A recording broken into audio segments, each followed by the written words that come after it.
It is Wednesday, September 26th, 2018.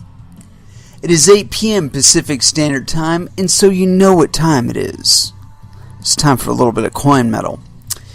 And it was very fun, get your ass kicked at Jiu-Jitsu Wednesday. We did some really kind of interesting stuff. Really broke up the monotony and just really kind of going for it. We did a little bit of tag today, which I thought was a really fantastic drill. I mean, I managed to stay in it a little bit longer than I had anticipated lasting. You know, I mean, I'm probably the oldest person in the class today, or I know I was probably the oldest person in class today, and I still managed to keep up. No, I take that back. There is one person who is slightly older than I am, but not by much. In any case, I did manage to last the entire thing, and I enjoyed it because it gave me a little bit of a chance to play with people a little bit. You know, it's like I'm older, right? So I'm maybe not as fast off the break, but I'm okay with regard to miscommunicating my intent. Or at least giving people stuff to misread when it comes to my body language. So, like, towards the end, I was getting tired, right? So I'm just like, I'm walking forward, and I'm not really going for anybody. I'm not even looking at anybody. And then I just did a quick feint to the right, just to see, like, what would happen. And, I mean, I got within, like, I want to say 8 to 10 feet of, like, 4 people. And the first guy that bolted, man, I just jumped right on him. It's like, you're it. And, so it was a lot of fun. I enjoyed it quite a bit. And, But we were working some guard passes today and from standing. And that's one of those positions I really do need to work a bit more. I don't feel like I get that enough. You know, there was one pass. It's like a kind of like an X pass, but not really. Where you put your hand down on their hip, and you pin one hip down, then you put your other hand on the knee. And I was feeling like that the hands for this was a little bit goofy for me, and I kept feeling like if I were going to try and come in on somebody like that, my tendency would be this, that I would be putting a lot of weight on that one hand, but then I'd secondarily be putting a lot of weight pushing their outside knee in on them. So like if I've got the outside of the leg, right, and I'm coming forward, rather than letting them buckle that knee up and maybe put it in my gut, folding it over toward my right with my left hand, say I'm passing on their right hand side, shoving that knee over and using the pressure on that and as well as the pressure on the hip to try and get around. I think that would be a little bit more natural than what we were doing, or at least more natural than I was managing to do. And I'll tell you what, I have at least one white belt moment every single class, if not more. And for some reason, I was having a little bit of trouble getting it together mentally. As far as putting the intent of the lesson to my muscles, and getting them to act right. But we did play some pass keep. I did better than I had thought that I would. Although I really feel bad. I feel bad because I am bigger and more muscular than the gentleman that I was rolling with at first. Although I will say this, the dude is ripped. I mean, he's wiry, but I got him by like 40 pounds. So, a little bit of pressure here, a little bit of pressure there, and I can break out of it. But I really tried to back off a little bit on my strength. But I kept Americanaing him like over and over and over again. I Americaned him on the right, I Americaned him on the left, and then he did a really interesting combination of like I had my body in a weird position, and he did manage to lock down a arm triangle on me. And I was just like, that mother... little bastard, he got me with a fucking arm triangle. That's awesome. You know, I mean, I was just thinking about the angle. I'm like, there's... really? Arm triangle from that? Holy shit. So it got me thinking about, you know, how can I get this guy around to an arm triangle? You know, I'm sure he's looking for the Americana by now. I mean, we're only into number 3. So, you know, so like the next time we touched hands and went for it, that was all that was on my menu is, okay, I'm obligated now, man. I've got to navigate his body around and get that motherfucking arm triangle. and I got it. But again, I don't think it's fair just because if we were in a actual match, and I'm not to say I was going competition on him or anything, I was kind of taking it easy.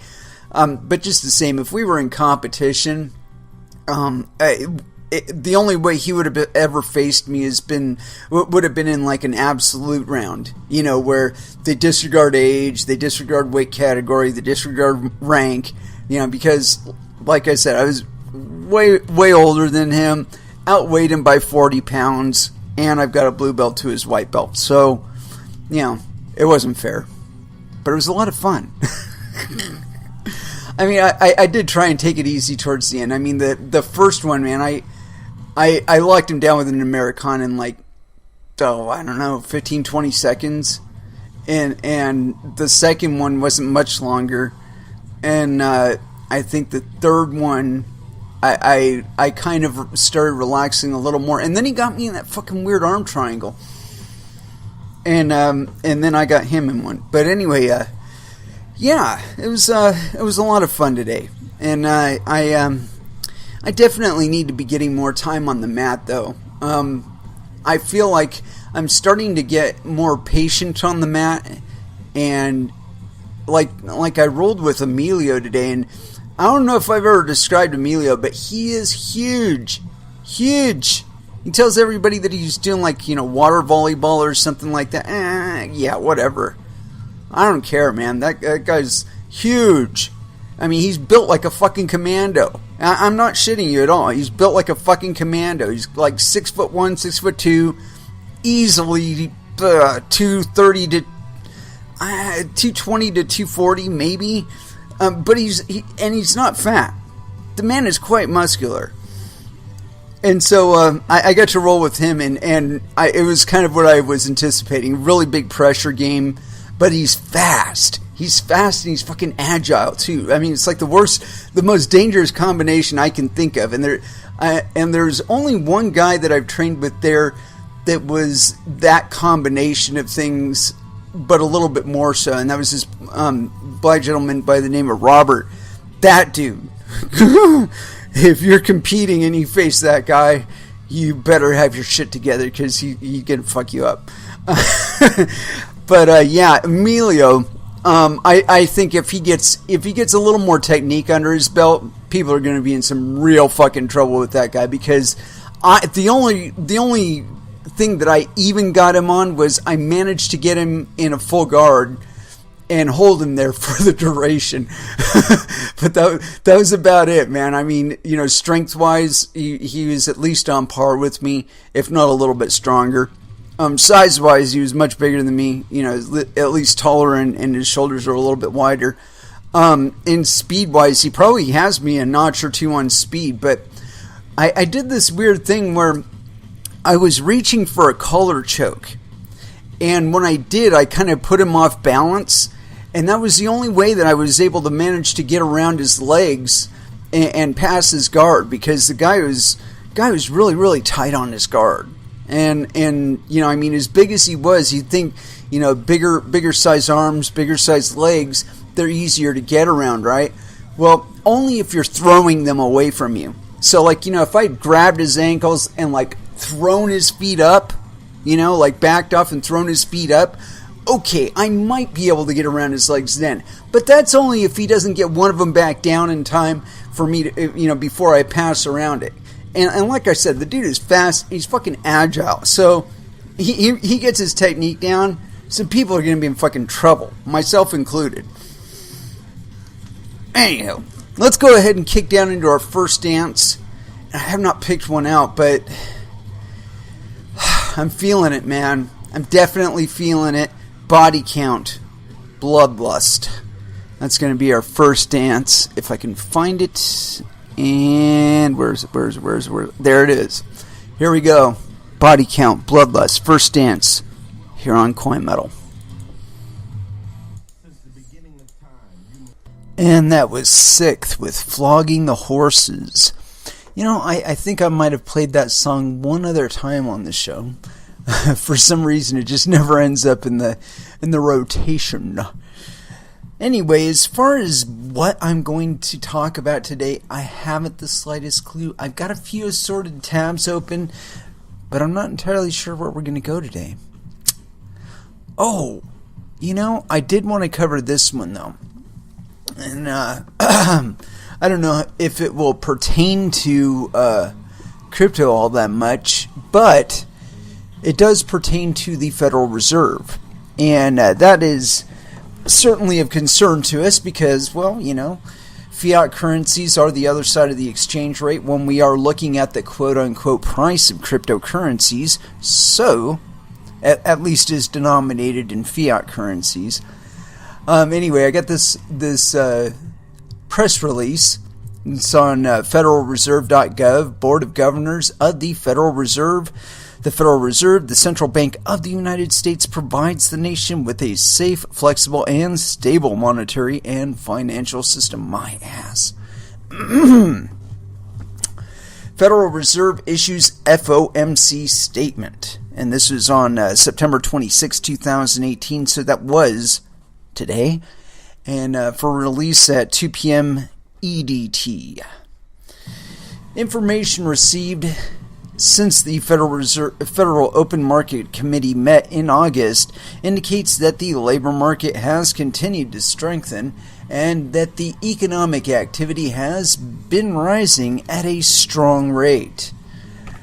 Job gains have been strong on average in recent months, and the unemployment rate has stayed low. Household spending and business fixed investment have grown strongly. On a 12-month basis, both overall inflation and inflation for items other than food and energy remain near 2%. Indicators of longer-term inflation expectations are little changed on balance.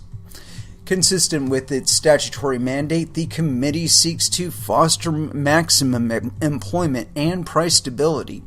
The committee expects that further gradual increases in the target range for the federal funds rate will be consistent with sustained expansion of economic activity, strong labor market conditions, and inflation near the committee's symmetric 2% objective over the medium term. Risks to the economic outlook appear roughly balanced. In view of realized and expected labor market conditions and inflation, the committee decided to raise the target range for the federal funds rate to 2 to 2.25%. In determining the timing and size of future adjustments to the target range for the federal funds rate, the committee will assess realized and expected economic conditions relative to its maximum employment objective and its symmetric 2% inflation objective. This assessment will take into account a wide range of information, including measures of labor market conditions, indicators of inflation pressures and inflation expectations, and readings on financial and international developments. Voting for the FOMC monetary policy action were Jerome H. Powell, Chairman, John C. Williams, Vice Chairman, Thomas I. Barkin, Raphael W. Bostic, Lyle Brainerd, Richard H. Clarida, Esther L. George, Loretta J. Mester, and Randall K. Cortez. And that was implementation note issued September 26th, and that's it. So apparently, they they are going to be, their target at least, will be to increase the interest rate. Now, as far as how that will impact us in cryptocurrencies, I believe that may slow or temper any kind of upward movement. In a lot of the the uptrend, it might slow it and maybe diminish the pitch a little bit. But see, the thing is I think one of the reasons why we aren't seeing an even greater decline in the price of Bitcoin is because we are experiencing some leakage into the greater global market.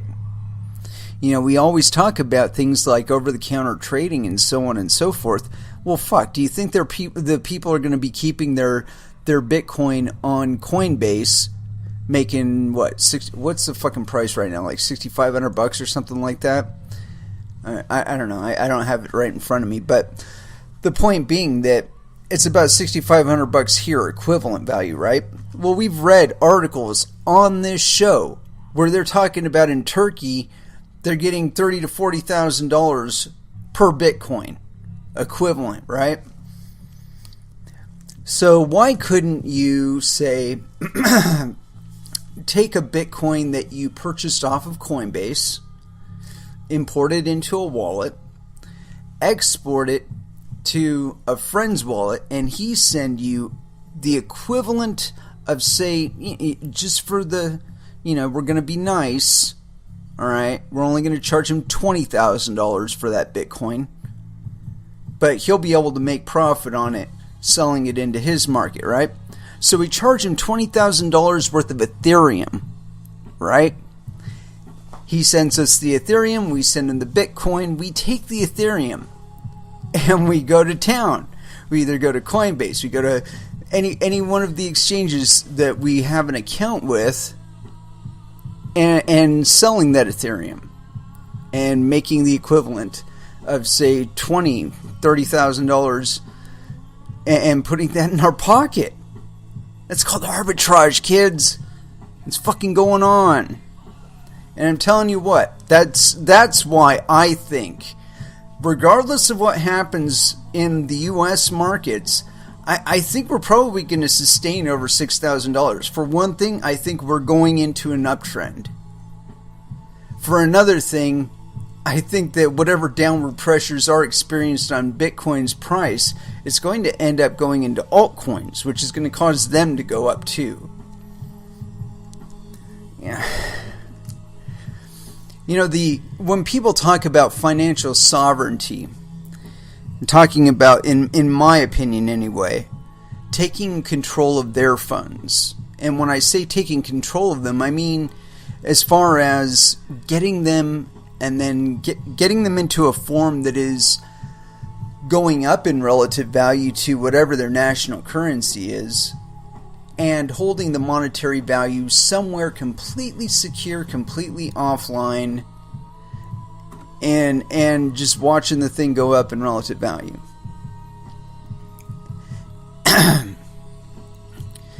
And so I think we might have some liquidity issues going forward, because there are going to be people holding. There's no doubt.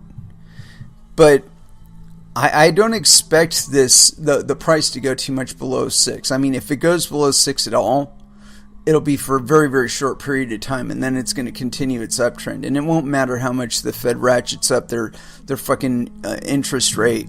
It's not going to strengthen the dollar enough to account for that loss at the over-the-counter table. Because not only are you going to be making profit on that, though, while the money is locked up in cryptocurrencies, it's completely outside of the U.S. dollar system. And so, there are things like, if you were to have that in like a bank account, right, that $20,000, if you had that hold up in a bank account, the bank could be making loans against it, and maybe building some business, or buying some firearms for some proxy forces or something. I don't know.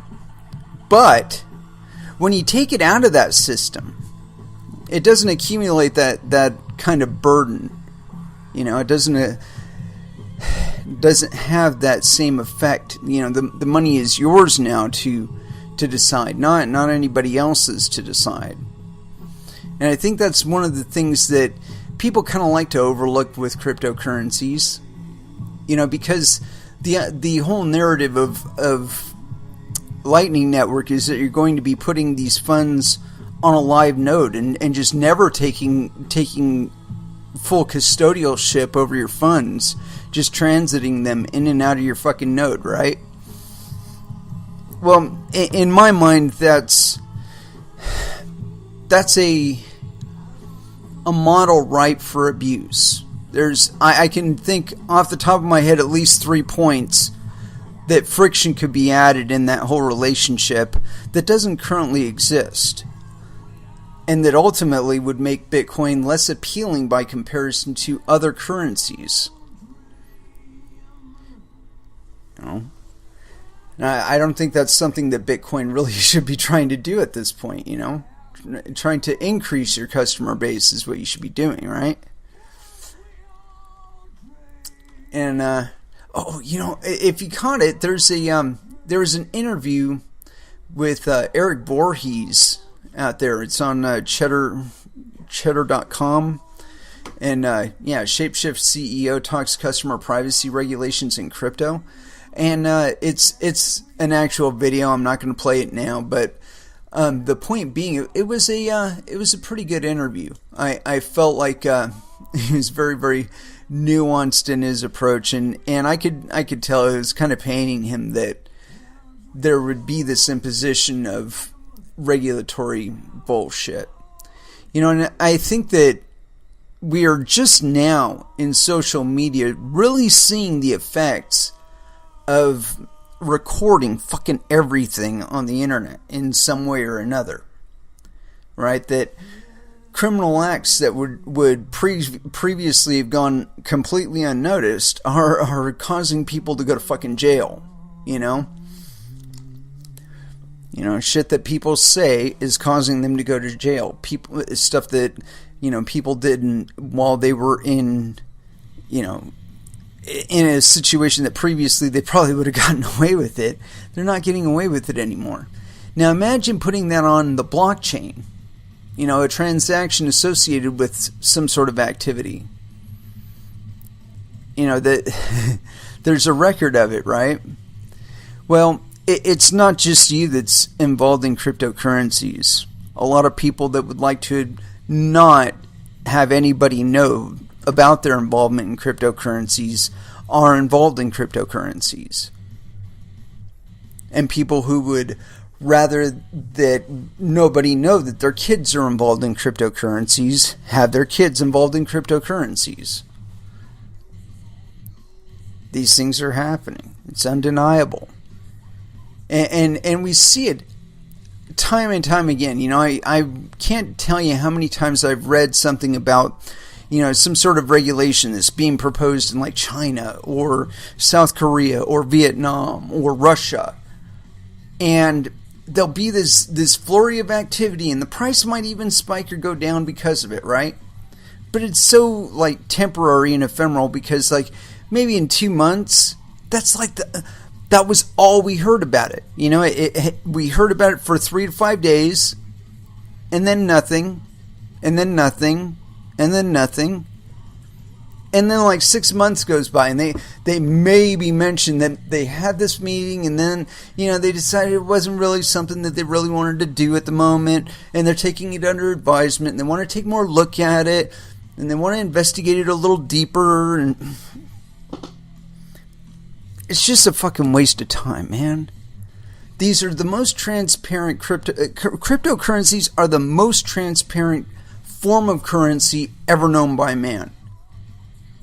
I mean, I watched my transaction today, man. As soon as I fucking hit send and it confirmed that it was going to be sent, I went to a fucking blockchain explorer. I put the goddamn address that I was sending it to in there, and I looked. I hit enter, and I waited for that confirmation. It didn't really take all that long, and it was really fucking cheap. Bitcoin Cash, thank you very much. It's very, very cheap. As a matter of fact, very cheap. But The point being that I watched it during the whole process. From the point that I hit send to its first confirmation, I got a notification on its first confirmation. I looked at the other address. It received it. The transaction completed. I switched the funds from Bitcoin Cash to something else. And that's that. And most of it, again, happened out there on the blockchain, completely viewable by everybody else. And now imagine that you've got some niece and you're a governor of something, and that niece happens to be heavily involved in cryptocurrencies. She's a miner, she's a trader, she's making a shit ton of money, and she says, "Hey, uncle, would you like $500,000 for your campaign?" Are you going to say no?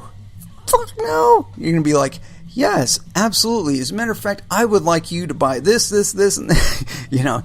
Give her your list. Maybe not have her give you the $500,000, but give her a list of things to buy with it and try and maximize your investment there in your campaign. Point being that it's not as simple as being able to view the blockchain and tell everybody's activity. I mean, by the time you're seeing it on the blockchain, the shit's already happened. I mean, the transaction happened. The commerce is complete between those two individuals or two parties, and that's that. It's done. Now, assuming, of course, they actually did it all the way to the blockchain.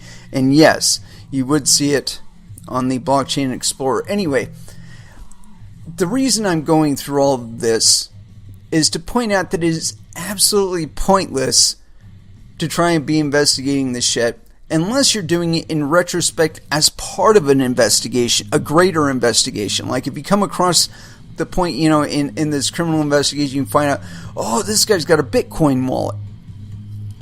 Okay, well, did he do any crimes associated with his other current criminal activity facilitated by the Bitcoin?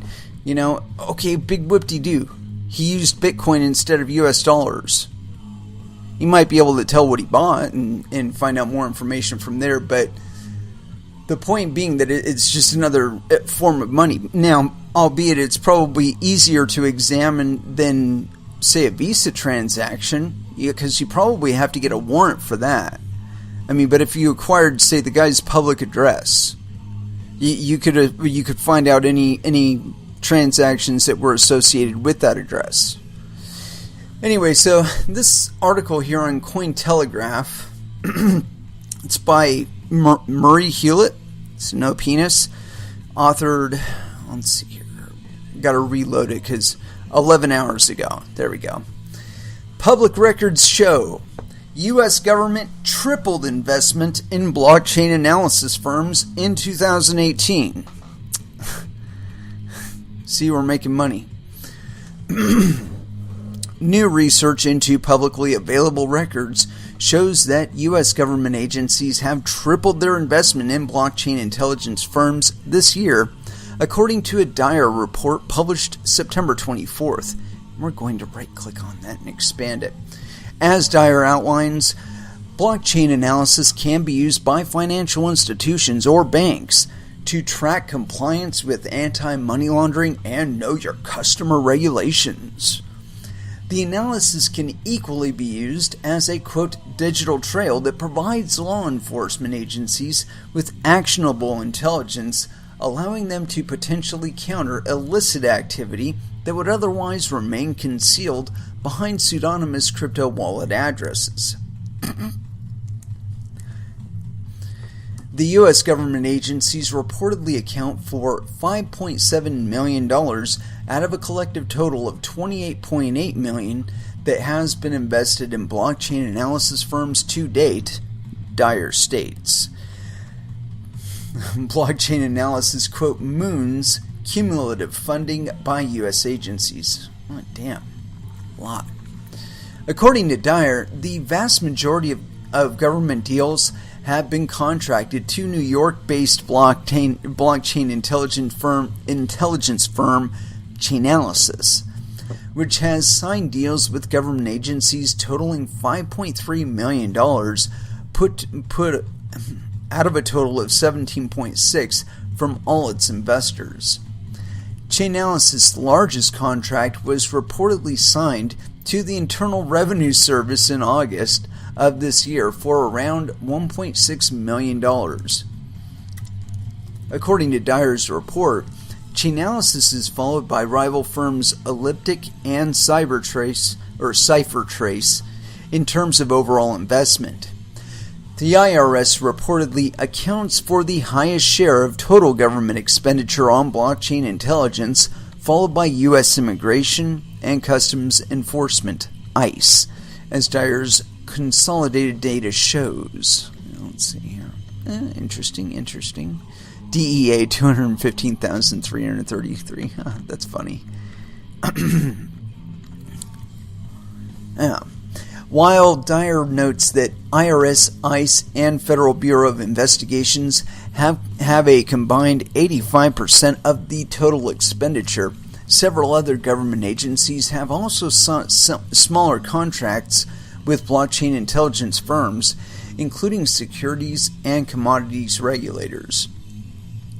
Dyer's September 24th report also included a section devoted to initial coin offerings, which have reportedly raised double in investments in 2018, $12 billion, as compared with last year.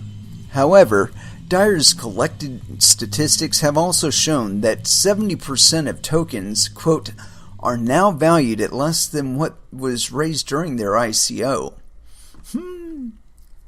The report notes that 402 out of 562 projects that collectively raised over $8.2 billion are now worth $2.2 billion, a hefty $6 billion market capitalization loss. Damn! People will be spending that money on boats and hoes or something. As a recent Cointelegraph analysis piece has outlined, the whole of third-party blockchain intelligence firms was brought into the spotlight by a recent high-profile indictment from the U.S. Department of Justice against Russian officials who allegedly used crypto to fuel efforts to interfere with the U.S. presidential elections. Oh, that's funny. By one of the most heavily interviewed experts in the wake of the indictment news was Jonathan Levin, co-founder and COO of Chainalysis, who declined to comment on the firm's official involvement in the case. Yeah. Ooh. That's almost... You know what? We might actually follow this thing up, too.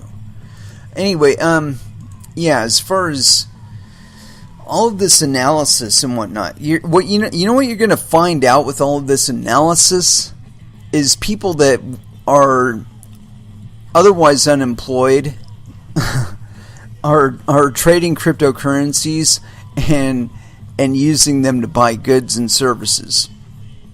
That's what you're going to find.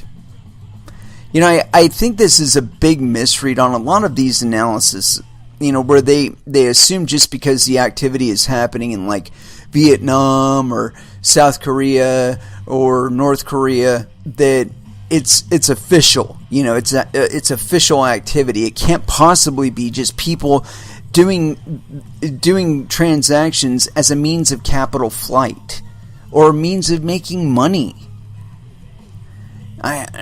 You know, I've said this multiple times on the show, and I really do believe this, that regulation, to me, it's about one thing and one thing only, and that's keeping poor people poor and rich people rich. And when I do read regulations, I see a lot of leeway for supposedly, you know, institutional investors. You know what? That's still a private individual or private company. And they're just as prone to being insolvent or lying to you or misreporting to you as any other entity. And I think the assumption of trust is one that, you know, how many times does it have to actually be abused? I mean, it was abused with Fannie Mae, it was abused with Lehman, it was abused by Goldman, it was abused by Wells Fargo. These things don't really mean all that much. But when you consider them in terms of what the barrier of entry is, they're immense concrete and steel walls with fucking, machine guns and wires and mountains of fucking red tape and a whole bunch of compliance bullshit that after you get asserted and you make billions and billions of fucking dollars worth of activity and whatever, then you're treated with deference, and then you can lapse on a quarterly report and nobody really throws up any big red flags. You just can't do it like 3 times in a row, and then people start to wonder after that. But the point being that this investment of trust, this is one of the things that cryptocurrencies was meant to circumvent, to eliminate the need for. And time again, we find that every point where we place too much trust, we put too much trust in Core, we don't check their code well enough. Next thing we know, we got this massive bug that could have fucked up the volume of Bitcoin out there, and other cryptocurrencies that are associated with it, with Bitcoin directly, through its code. And it seems like, it wasn't that big a reaction to it, but the whole trust thing, though, that's something that should not have happened. One of the cryptocurrencies that does use the code base for Bitcoin should have caught that shit. Should have caught it in your fucking testnet and said, oh, you know what? We got to fix this before we deploy it. Otherwise, we're going to experience this vulnerability, and we should probably get somebody on the Bitcoin GitHub on the horn and let them know that we found this exploit and that they should probably do something about it. I mean, and that's really how it was handled between Bitcoin Cash and some other people. Or the one developer for Bitcoin Cash. My apologies. But yeah, the whole idea of using chain analysis to nail criminals and whatnot, you're going to be able to tell, like, a long time ago this happened. Or maybe it happened, but it happened 10 minutes ago. And neither of the parties are where they were when they made the transaction. And they were using means that you can't necessarily associate with their personal identity. And there you go. You wasted a whole bunch of time, whole bunch of effort trying to bust kids who are making 15-20% profit on their trades and maybe being able to buy a meal for the day. I mean, really, man, how fucking desperate do you have to be? Because that's what this reads to me. I mean, it's a minimal investment. You hear about it on this article here, tens of millions of dollars. That's not really that big an investment. But just the same, as I see it, it's probably a wasted investment. You have to evaluate why they're doing it. Is it because of some issue with regard to being able to get a bank account? Or maybe they just don't want to give up the information that's needed in order to get a bank account. Maybe they just want to download an app that will allow them to do transactions with anybody on the planet and do their business how they would have done it yesterday if they had the means via a bank account. It really is as simple as that. And people want to paint cryptocurrencies with this big old, broad brush, like, all we trade in is fucking kiddie porn and drugs, man. That's it. That's what this whole fucking space is about. Give me a fucking break, man. How many times do we have to hear that? I lived in the early era of heavy metal where it was painted as nothing but fucking Satanism and and death and whatnot. I mean, really, how much Satan music do you hear me playing on this fucking show? Not a whole lot. I mean, we might go a little bit dark one time, maybe a little bit other times. But point being, it's not a mainstay on this show.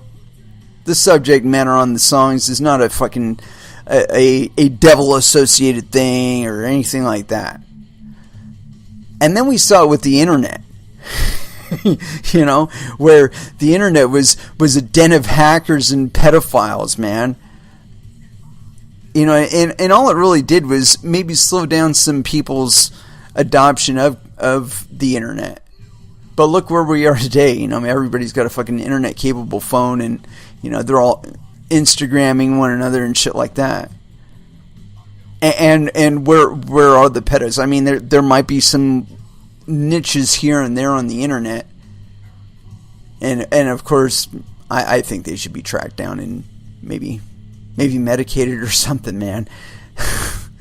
I certainly don't want them banging anybody's kid, but the point being that these things will exist, and when they're on the internet, at least they're there, and maybe not somewhere else. Hopefully not somewhere else.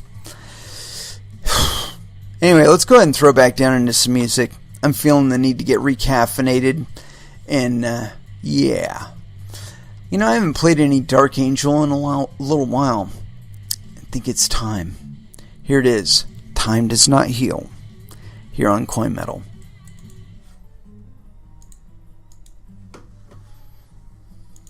And that was Slipknot with The Blister Exists.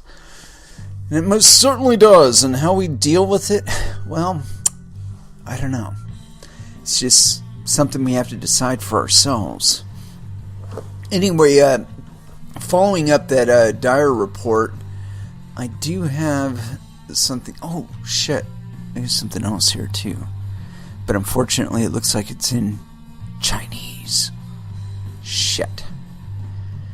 I wonder if I run this through Google Translate, if that'll work. Let's give that a wing and a whirl. And I've got another oh. No, that's old. And you paste. Oh, no. Google. You gotta like Google Translate, man. It's pretty nifty. Web page. Web. Bam. And if it's not too many pages, we might actually read it after Google's done translating it. Yeah. Anyway, I wanted to read that Dyer report, and I'm going to just drag this bad boy way the fuck over here, where we're actually occupying some of the desktop space I have, and because it's taken 2 forevers to translate that. Alright. Unable to. Damn you, Jim! Motherfucker. Oh well, so we're not going to be reading that thing by Baidu. And so I don't really care what happens to it. That one we're not going to read. This one we can get rid of. This one we already read. There we go, Dyer. And this one I caught on Dyer, and we caught on to it from another article that we were reading. So we're just going to go into it. Burning billions. Token cents on the dollar against raised capital.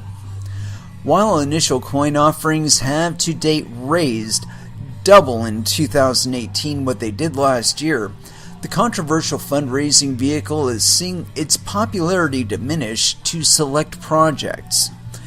Dire number crunching shows that 70% of tokens are now valued at less than what was raised during their ICO. And with tokens having no equity representation, markets have shrugged off cash on hand as part of an enterprise valuation. Public ICO statistics conducted by Token Data suggest that August 2018 saw the number of projects successfully completing a fundraising round hitting a one-year low, standing just below at just 17 tokens. See chart. Ricky Tan, founder of Token Data, tells Dyer that it's unlikely that public ICOs and pre-sales will pick up any speed for the remainder of 2018. Still, despite the never-ending bear market of 2018, investors have dropped a hefty $12 billion into ICOs and returns outside of projects. With Ogilvy marketing know-how have unsurprisingly not been stellar by any means. Under the fold, underwater. Outside the top 100 cryptocurrencies being traded, there is a $5 billion shortfall against the total amount raised during an ICO for the 562 tokens with reliable information about their fundraising. 7 out of 10 tokens that are sitting below the screen fold have valuations that are now under their initial raise. The story is quite telling when accounting only for the tokens that are below the funding teams received. About 402 out of 562 projects that raised over $8.2 billion are now worth $2.2 billion. An eye-watering $6 billion loss in market capitalization value against actual cash paid out to development teams. Depending on when the funds were raised, teams might be sitting on even larger crypto coffers. Dire 10th September. Of course, bad treasury management and holding on to crypto for speculative purposes could also have backfired in 2018. Even if one is to assume zero capital raised for all the tokens currently listed outside the top 100 with no ICO information, markets have spoken and tallied a $1.3 billion loss against the funding raised. In fact, outside the top 20 cryptocurrencies, market capitalization stands below ICO fundraising totals to the drum of over $700 million. Who decides what's absurd? Certainly nobody in crypto, I'll tell you that. While the market cap board shows crypto to be valued at over $200 billion, Dyer estimates outside of the top 5 cryptocurrencies, exchange tokens, and stablecoins that cryptocurrencies have supposedly a value just over $35 billion. Yet no project has taken off and sustained any sort of audience. Dyer, 20th August. Mr. Ambassador, did you get that paid in Bitcoin?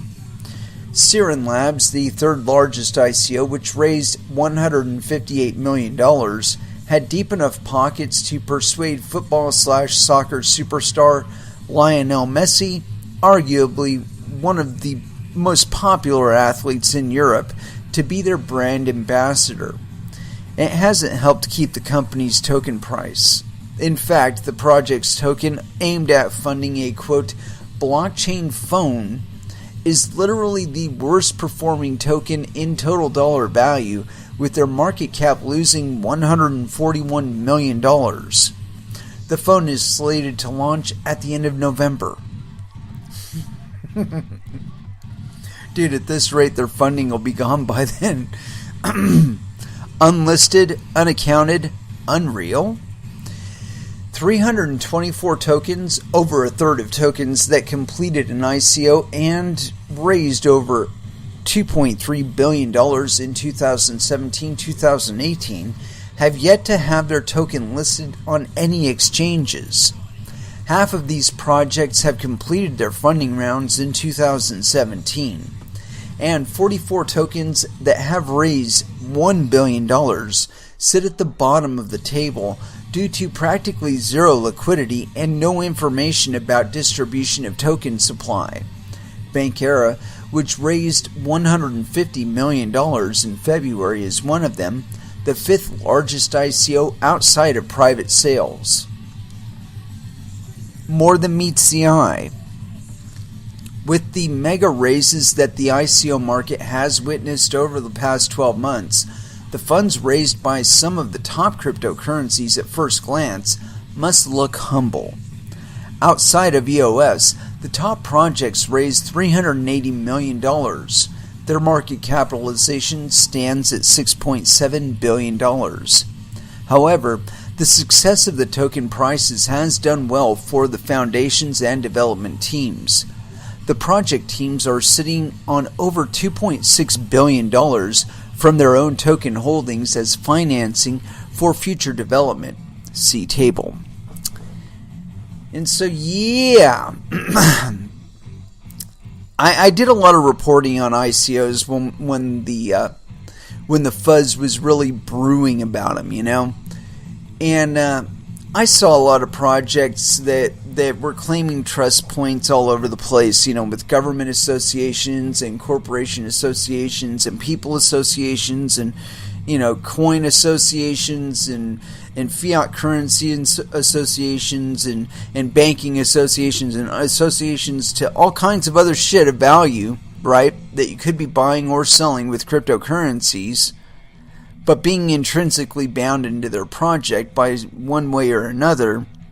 And I don't know, I just saw them as people deciding for you how to use your crypto. And I don't really think that's the focus that should be made with cryptocurrencies. I think the real focus should be providing something of value. You know, it's like I'm looking at this list here, and just to give you an idea of what I'm talking about, Bancor. I did a episode almost exclusively about Bancor, and if you want, you can find it on my YouTube channel. It's Bancor. It's tokens all the way down. It raised according to this chart, it raised $153 million. It has a market cap right now of $73 million. It's lost $80 million. Now, just to give you an idea, they were really, really ambitious with what they were wanting to do. And as a matter of fact, the name Bancor, it's actually associated with another much earlier project. I think it was like 1978 or something like that through the UN. And I think that the name overlap might just be incidental, or it could actually be directly directly associated with it. I don't know. But the point being that they had all kinds of positive associations with all kinds of entities in their white paper information, right? And yet they've lost $80 million. Now, whether or not this is just, you know, regular market drain, I mean, because we've seen a lot of projects lose, you know, I want to say, you know, 60 to 90% of their upper end valuations during this bear market. But at the same time, there are a lot of these projects that I just didn't really see a lot of need for. And that's really what drives anybody using your coin. And ultimately, that constitutes your demand. If you don't have people using your coin, you don't have any demand for your coin, and it's therefore valueless to the people that would otherwise be using it, or that you're counting on to use it. You know? And I was just having a conversation in an audio chat. You know, I was thinking about putting these guys on live, but I want to spare them that, but only because there's other stuff going on there. But the point being that we were having this conversation, and you know, we can't predict 2 years into the future with regard to cryptocurrencies. There is nobody on earth that, and not even me, as many predictions as I've made that have kind of come to fruition, and all the myriad of those that I've made that didn't, you know, nobody could have predicted where we're currently at 2 years ago. I mean, there were people 2 years ago that were saying this shit's going to die. This isn't going to go anywhere. Back in 2016, yeah. There were still voices saying that shit. You know, despite the fact that we'd been live for 7 years by then, you know, there were still people that were doubting. You know, so to to try and set up some sort of framework of use that's going to have any enduring value to anybody. The only way we find that is whether or not your project is still live, you know. And there are a lot of these ICOs that have yet to bring anything to market. You know, there are a couple of them, I'm sure, that they've gone a year without having so much as a fucking white paper, much less a token, you know, that people can trade and all that. And I think that's just a bit of enthusiasm for the market getting ahead of the availability of legitimate projects, or at least fully developed projects, to sustain it. And I think that, you know, the big failure has been with trying to predict, and not only predict, but drive certain projects in certain ways. And yes, I am talking about Bitcoin, you know, where we've seen all of these forks and whatnot. And what those forks are really telling us is that there is demand for Bitcoin, but not the way that Bitcoin Core is driving it. Not in the direction of the side chains and the off chains and all that other bullshit. But in the original premise of Bitcoin, sending money peer to peer, anyone, anytime, anywhere. And I really think the markets that are fostering that kind of use of cryptocurrencies are going to be the ones that are successful over the longer term. The people that put no value on your personal information, the people that do not record your personal information or anything associated with your transaction, you just do the fucking commerce and you walk on with your day. Those are the companies that are going to not only sustain but exist and persist. You know, the means might change. You know, whether or not they're using Bitcoin or Ethereum or whatever, that might change over time, but we can't predict that. What we can predict, though, is that people are going to want to be doing business 2 years from now. And more people will be wanting to do their business via cryptocurrencies than currently do now. We can guarantee it. We can guarantee that. But beyond that, which coin they're going to use, how they're going to want to spend it, which ways are most convenient for them, we are not to decide these things. We cannot decide these things for the market, because you are the market. Look in your heart. Do you really want somebody telling you how to spend your crypto? I mean, you're the arbiter of the value once it's on a wallet that's completely off chain, you know, or at least in a cold wallet. It's 100% in your custody at that point. There's nobody who can tell you what to do with it. In that realm, are you really going to be tolerating a lot of resistance, or are you going to be tolerating a lot of PETA between you and being able to do transactions with anyone, anywhere, anytime? No, you're not. I know I won't. If it ever becomes too difficult to do what I'm wanting to do, I'll find an easier way to do it. And to me, like Lightning Network and maintaining a node, that's very, very unappealing. I mean, it might be necessary at some point or another to do that sort of thing, but I think that there are too many projects that exist right now that are faster, more dependable, and are on chain, and have been existing and proving that they have a need to exist for long enough that it's really not necessary to venture off into these newer off-chain systems that really don't have the same proof. They don't have the same proof of function. Most of them are still in quote-unquote beta. You know, we've been hearing that 18 months for a long time now, about 3 years so far. You know, we're 18 months out from full production. Yeah, whatever. 18 more months of boats and hoes later. Oh yeah, we're going to need another 18 months and then we'll be ready for full production. Meanwhile, the traffic that would be happening on the Bitcoin network is going off to Bitcoin Cash and Verge and Litecoin and Monero and so on and so forth.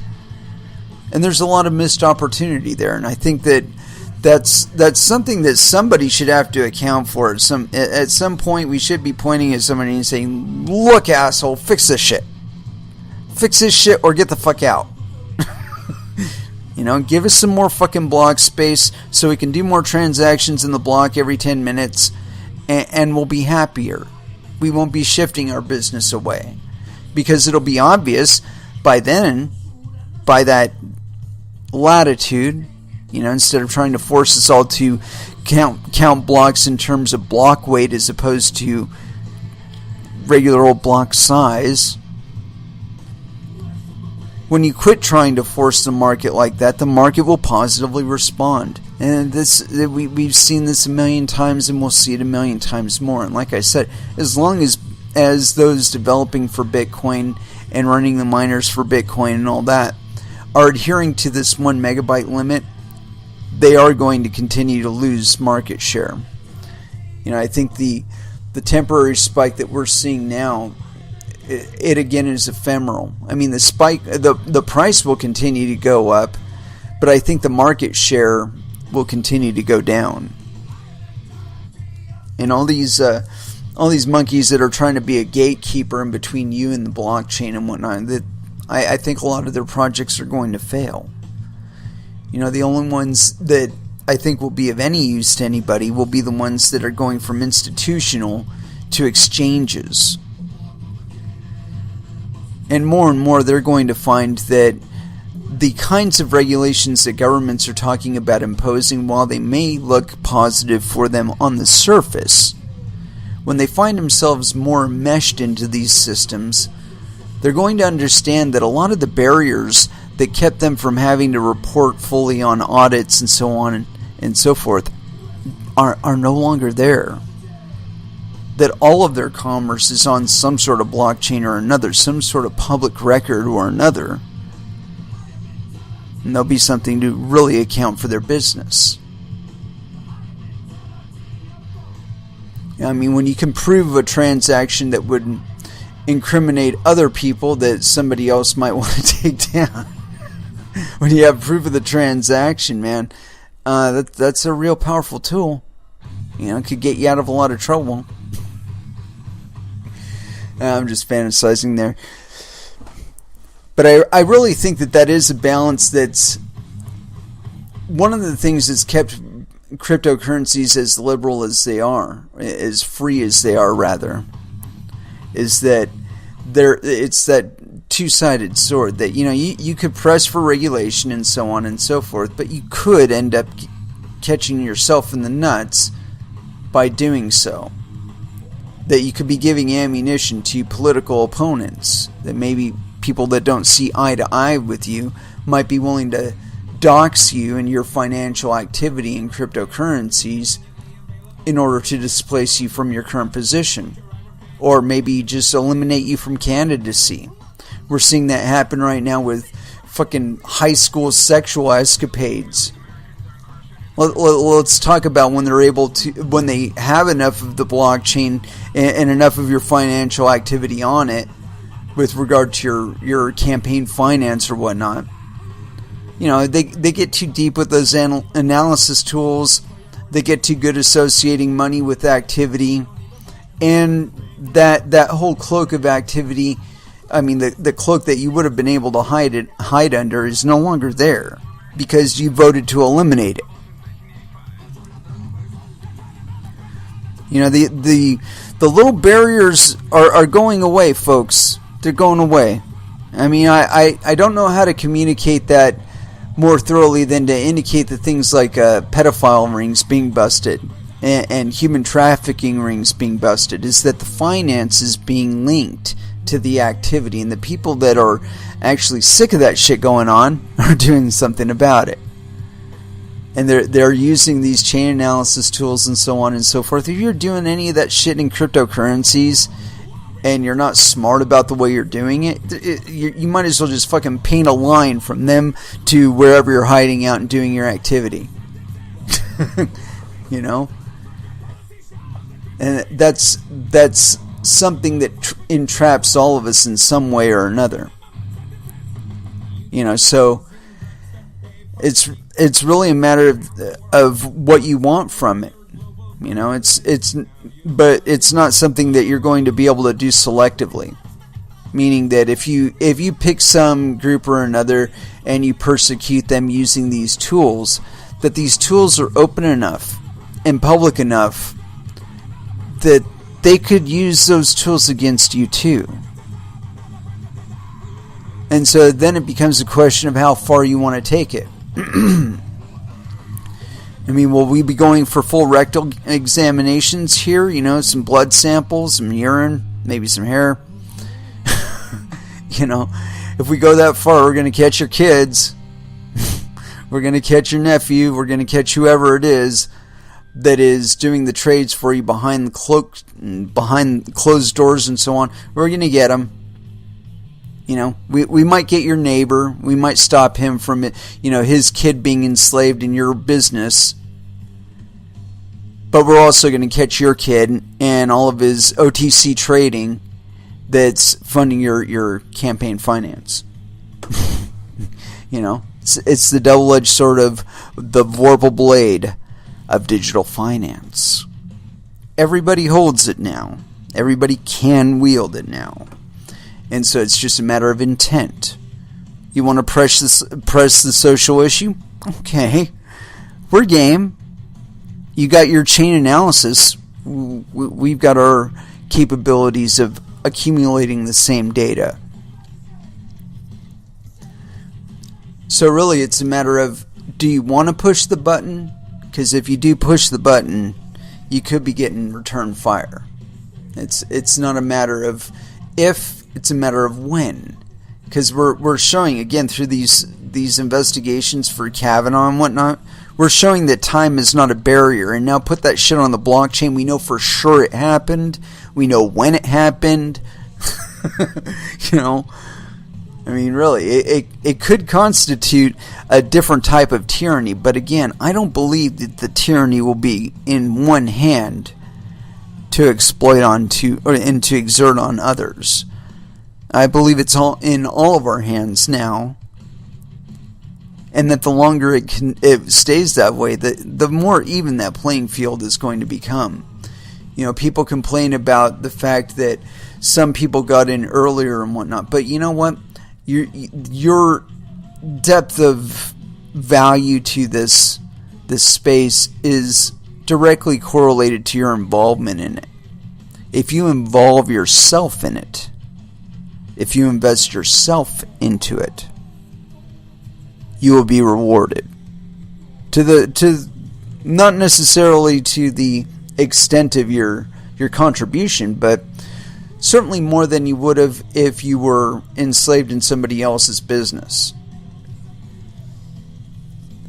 You know, the return is directly to you. It's not through an employer and through a tax system and whatnot. It's frictionless. It goes from one party to you, and you go do business from there on out. I did want to cover this thing, though. And this is on Coinbase's own website, blog.coinbase.com. And, yeah, we're going to go for it. So the author is, of course, Coinbase. They don't give a direct indicator of who did it. But this is September 25th. Coinbase's new listing policy process, or new asset listing process.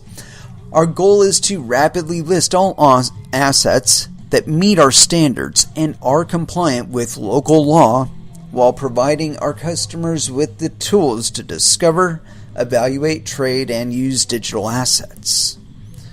Coinbase was founded to give anyone, no matter where they live, trustworthy and secure access to a more open blockchain-based financial system. If that were true, they would not do AML KYC. Continuing. Toward this end, we've always taken a deliberate approach to adding support for new assets to the platform. We currently support Bitcoin, Bitcoin Cash, Ethereum Classic, and Litecoin, and we have announced that we are exploring the addition of several new assets. However, there are now thousands of digital assets of all types, including coins, tokens, forks, stablecoins, and collectibles. One of our top customer requests is to add support for these new assets, and we have been determining how to do this in a secure and compliant way for those assets meeting our standards. Today, we're announcing a new process that will allow us to rapidly list most digital assets that are compliant with local law by satisfying listing requests in a jurisdiction-by-jurisdiction manner. In practice, this means some new assets listed on our platform may only be available to customers in select jurisdictions for a period of time. This new process begins with a form for issuers to submit assets for listing at Coinbase, which we will evaluate against our digital asset framework. The application form and digital asset framework will be regularly updated, and our form will indicate the latest version of the framework we are evaluating against. Initially, there will be no application fee. Depending on the volume of submissions, we reserve the right to impose an application fee in the future to defray the legal and operational costs associated with evaluating and listing new assets. At our discretion, we may choose to list some assets on the basis of our own evaluation, even in the absence of an application. In other cases, we will attempt to give quick, specific reasons for the approval or rejection of a particular asset. With this shift in process, our customers can expect us to list more assets over time that meet our standards. Because listing announcements will become more frequent, we will expect to publicly announce the addition of new assets only at or near the time of public launch across one or more Coinbase products. While this is a change from our earlier process of pre-announcing far in advance, we will still announce early enough to allow for sufficient liquidity on our exchange and an orderly market boot-up process. We will also begin communicating with a wide variety of asset developers and ecosystem participants. As always, all employees of Coinbase will continue to be subject to trading restrictions and confidentiality obligations to ensure the integrity of our platform. Finally, in addition to adding more assets to the platform, we will augment our tools and educational materials to help customers learn about assets in order to make their own decisions. We think of Coinbase as the global bridge from fiat to crypto, from the fragmented financial system of today to the open financial system of the future. We believe this new listing process allows us to quickly add assets while remaining compliant with local law and continuing to offer our customers the safe, high-quality experience they've come to expect from Coinbase. To list your digital asset on Coinbase, apply at listing.coinbase.com.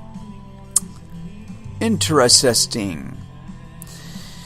You can read that a multitude of ways.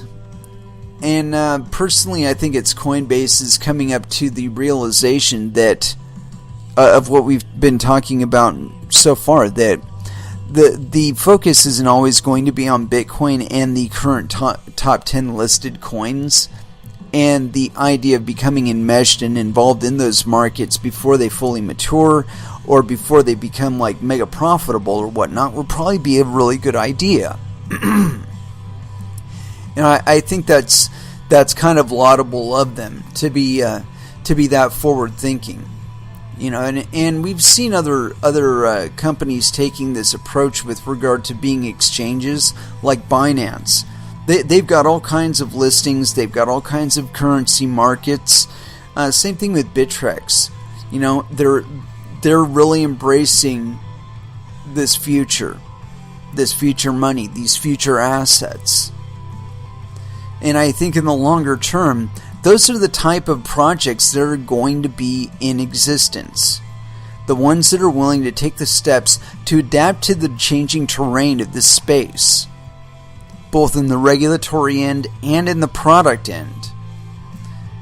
And so Coinbase, I definitely gotta give them a tip of the hat for this, because again, I think they're really looking to the future, and they're knowing that probably less of their market is going to be contingent on the values of fiat currency, where they're going to be less of an exit point for fiat and more of a bridge between assets and different token types and coin types and so on and so forth. And so, that's in my mind, that's more of the approach of stepping out of the way of the market and letting it develop on its own. Again, really forward thinking. And I really wish there was more of that context being expressed in the regulatory environment, like that we're hearing from the FOMC or the Federal Reserve or the U.S. Treasury or the CFTC or the SEC or so on and so forth. FinCEN. I think the focus has been again on limiting the space with regard to participants, and I really think that's the wrong approach. Because what we're finding is the more valuable assets that we're finding, the more valuable projects that we're finding, are those that are actually directly facilitating the exchange of value from one entity to another. And where more entities are allowed to participate, without the friction of AML, KYC, and all that other bullshit, they're flourishing. And the more that we start seeing regulatory pressure coming down on us, the more that flourishing is going to continue. I mean, not just in the use of current means, but the development of new means. Because again, I am absolutely certain that the moment somebody hits commit on GitHub for their new whiz-bang thing to transfer money from one person to another, anytime, anywhere, as soon as they hit commit on that, they are back again working on another thing that will do the same thing but in a different way, doesn't have the same limitations as a previous project that they just released. And that's really the kind of thinking that you have to have here, because that is how fast the market changes. So again, Coinbase getting some more feet to handle the new terrain. Man, that's evolution. And I don't expect that rate of evolution to change, and I don't expect it to be limited to Coinbase. I think that the more mature some of the over-the-counter markets become, and those that don't require AML KYC, as they develop and get better with what they're doing, I think that we're going to look back on this period, and maybe if we're lucky, another 2 years. And we're going to say, that was the right way to go. Because, it facilitated some sort of exchange in Tunisia and got some supplies there that otherwise wouldn't have been able to get there because of embargoes and other sanctions and other bullshit. But, some kid who had access to a fucking desktop, he got a couple of his other friends together and they started recycling cans or something like that, and taking the funds and immediately getting them into crypto. Finding somebody that would trade them Bitcoin or Ethereum or something like that for whatever certificate they'd receive, like M-Pesa or something like that. And then they get it off into a tablet that's not associated with their personal name or their physical address where they're actually located. They use like a VPN or something like that. And they trade in the markets that are outside of their normal access. There's all this talk about terrorism financing and whatnot. You know what, dude? You want to stop a terrorist? Put him in front of a fucking desktop with a trading account, like a BitMEX account, and $100 on it. You have just eliminated a terrorist without the use of any munitions, without any collateral damage, and if anything, it will probably enhance his life and the lives of everybody that's around him. And isn't that what we really want? Let's go ahead and throw back down into some music. Feeling a little long-winded there. And, yeah. Metallica, Hardwired to Self-Destruct, here on Coin Metal.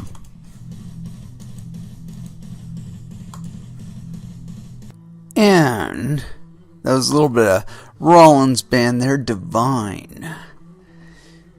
And as far as what we've got left, now, I just got a couple tabs open here, and not really sure if there's enough to really go on. Now, why not? Got one more. I think I can get this one in. Maybe? Nah. Well, yeah, we can do it. This one's pretty short. It's on Coindesk.com. SEC seeks court sanction against Plexcoin ICO founders. It's by Daniel Palmer, and this is authored September 26, 2018, 1700 UTC. Yes, penis. The U.S. Securities and Exchange Commission, SEC, is seeking further action against founders of the Plexcoin crypto scheme, which it had previously shut down as a fraud. First reported on Finance Magnates, the SEC submitted a document to the New York Eastern District Court on Tuesday, requesting a filed motion for sanctions against the two founders, Dominic LaCroix and Sabrina Paradis Royer. The regulator stated in a submission that LaCroix and Paradis Royer had been ignoring earlier court orders concerning accounting and repatriation of assets and evidence discovery. The SEC is calling for the court to find a default judgment against the defendants on top of granting the sanctions request. As reported by CoinDesk, late December, LaCroix and Royer and their firm PlexCorp were sued by the SEC for securities fraud and had their assets frozen in an emergency order. LaCroix's assets were frozen for a second time in June. The SEC said at the time that LaCroix had been using secret accounts, including an account in his brother's name, to improperly dissipate for personal use digital assets obtained from investors during the Plexcoin initial coin offering. PlexCorp was believed to have raised $15 million from thousands of investors through an ICO, of which the SEC said $810,000 were deposited with payment processor Stripe. However, the SEC suspected that much of the funds retained in cryptocurrency wallets controlled by LaCroix. LaCroix has a record of not complying with authorities and in October 2017 was handed down jail time for contempt in Canada, where Quebec's financial regulators said he had ignored previous court orders aimed at preventing him and another firm from soliciting investors in the Plexcoin token. In the latest submission, according to the report, the SEC argued that LaCroix and Royer are still flouting the court's rules and are not complying with deadlines they'd originally requested. The regulator ultimately concluded that the pair do not intend to follow the earlier court instructions and could further dissipate the investors' missing assets. Yeah, they might be buying boats and hoes somewhere. I don't know. But yeah, this is one of those cases where they acted, and I don't know, maybe even acted early, meaning too early for Royer and the her partner to actually fulfill on the promises they'd given their investors. Now, whether or not they were actually complying with that, I couldn't even tell you. Honestly, I don't recall whether or not I've actually gone through anything for Plexcoin on this on the show. So, yeah, I'm not familiar. But the point being that and we've seen this before, where regulators, as much power as they imagine they wield, can only bark at us and maybe see some assets and maybe even put us in the pokey for a little while. But as far as actually compelling compliance out of us, those people that got into this with the full intention of avoiding any kind of compliance or any kind of regulatory burden whatsoever are still going to be doing it. I don't expect that these enforcement actions will do anything to neutralize that effect. But that's because there are people that are turning to cryptocurrencies as a means of survival, and not just a means of flouting the law or evading taxes or whatever, but putting food in their mouth, putting a fucking roof over their head. And if you would be so callous as to deny them that, a means of doing that for themselves, then I have no sympathy for you and really don't care if your enforcement capabilities are ever sufficient. But that's just my perspective. The way to stop a terrorist is to put him in front of a trading account and with $100, and he will not be thinking about terrorism. He'll be thinking about, how do I buy the dip and how do I sell at the peak? And it is with that I'd like to close out this episode. Thank you very, very much for listening. I certainly do appreciate the support. And we will be back again, possibly not Friday. I may be delaying the Friday show until Saturday, only because there are promotions going on Friday, and so I do have to be there for that. You know, it's kind of an obligation. You know, one of those things you owe it to your dojo to be there when they get upgraded. And so yeah, I will be attending that. I will probably do a show on Saturday at 8 p.m. Pacific time, and if not then, because you know occasionally I do forget about this kind of stuff, I will definitely be back on Monday at the very latest. But any notification as far as like my being on Saturday, I will go ahead and put that on my Twitter, like with some advance notice to let you know, yes, this is happening. It's happening, man. And anyway, thank you very much again for listening. And until we do meet again, I want y'all to trade safe. Do your homework. Watch out for your own bunghole, because nobody else is going to do it for you. As far as our last dance, you know, I'm going to dig to this album only because I don't do it enough. And it's Slayer, Fictional Reality, Last Dance here on Coin Metal. Thank you again for listening, and y'all have an excellent evening.